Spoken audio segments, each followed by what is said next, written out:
Guhera mu mwaka w'ibihumbi bibiri na karindwi mu gihugu cy'u Rwanda hari abahanzi babiri bari ku ruhembe mu ruhando rw'umuziki nyarwanda. Abo ni Meddy ndetse na The Ben. Meddy Ngabo Jobert Medard ndetse na Benjamin. Aba ni The Ben ndetse na Meddy. Aba bahanzi bakunzwe n'abatari bake, by'umwihariko mu njyana yo kuririmba neza ndetse no kubyinira abafana.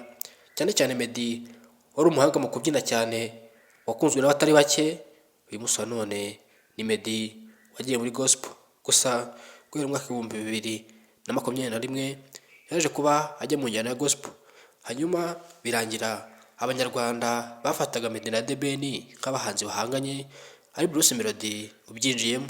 Gusa ngo birumvikana neza ko Bruce Melody yari uwa gatatu nyuma y'uko Meddy na The Ben bari bahanganye.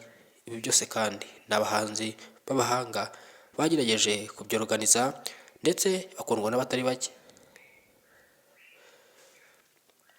Iwacu Bruce cyangwa se Bruce Melody watangiye umuziki mu mwaka w'ibihumbi bibiri na cumi na rimwe, magingo aya ni umuhanzi umaze gukundwa n'abatari bake, kubera yuko yigaruriye imitima ya benshi, ahanini bishingiye ku bihangano bye.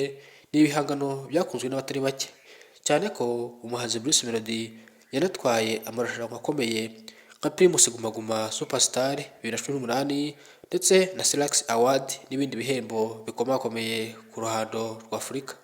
Bruce Melody ni umuhanzi kandi wakunzwe n'abatari bake, cyane mu mvugo ze ziganjemo urwenya ndetse no kugaragara nk'umuntu uvugisha ukuri.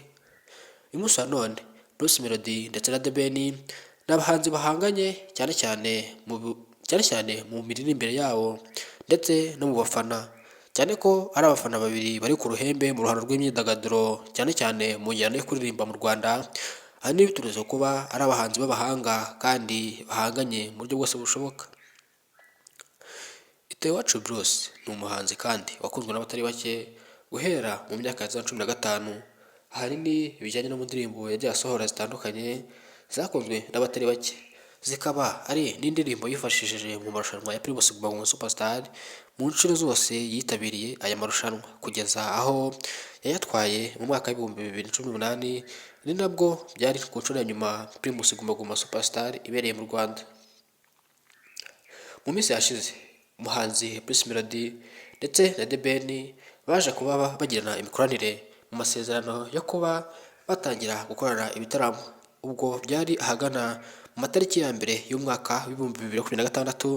Hanyuma The Ben ku ikubitiro atumira Bruce Melody mu gitaramo muri BK Arena. Aba bahanzi bashimishije abanyamujyi mu ndirimbo z'uruhehemure zicuranze neza, hanyuma abanyakigali barishima. Gusa nk'uko aba bahanzi bahanganye, ibyatumye aba bahanzi bakora ikimeze nk'amarushanwa, nibwo Bruce Melody yacuranze neza kurusha The Ben rwose bigaragarira amaso. Hanyuma abafana bati Bruce Melody yakurushije The Ben. The Ben ntacyo yigeze arenzaho, ariko uyu munsi wa none mu bitaramo byabereye mu karere ka Musanze ngarukamwaka byitwa Summer Country Tour by'umuhanzi Bruce Melody, nawe yarakubiswe nk'uko abafana n'ibitangazamakuru byabigarutseho.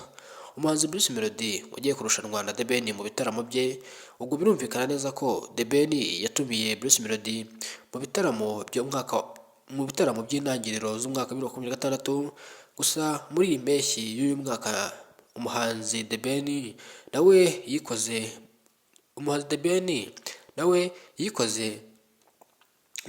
nawe yarifashe ati Bruce Melody warankubise ku itariki ya mbere, nanjye reka nze nkwereke uko inama zambarwa. The Ben waje afite ingufu yiteze ko agomba guhangana na Melody waranzwe no kwirara cyane, gucuranga indirimbo zisanzwe rwose zigenda gahoro ndetse no kugaragaza imbaraga nke kuri stage cyangwa ku rubyiniro. Yaremeye ko yakubiswe ndetse n'abafana be bati wadushebeje, ntabwo akwiye kuba wabyinnye kuriya nk'aho nta muntu muhanganye, kubera ko ufite umwanzi wawe cyangwa se uwo muhanganye w'ibihe byose. Uyu munsi wa none The Ben na Bruce Melody ni abahanzi bamaze kugeza umuziki w'u Rwanda ku ruhando mpuzamahanga, ndetse yewe yaba mu buryo bw'imiririmbire ndetse n'ibindi bitandukanye, bikaba biri no mu bintu n'ubundi bituma aba bahanzi bakomeza kwitwa aba mbere, ndetse akaba ari n'abahanzi bahanganye mu gihugu cy'u Rwanda kuva ku munsi wa mbere kugera ku munsi wa nyuma.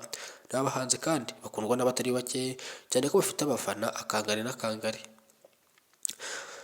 nshuti bakunze mudasiba kubana natwe hano wisanze, nimba uri mushyashya hitwa Taifa Rwanda, icyo usabwa ni ugukomeza kubana natwe umunsi ku wundi kugira ngo ujye umenya amakuru n'ibiganiro bigezweho. Nitwa Taifa, ndabashimiye cyane, Imana ibarinde kandi ikomeze ibane namwe. Ciao ciao.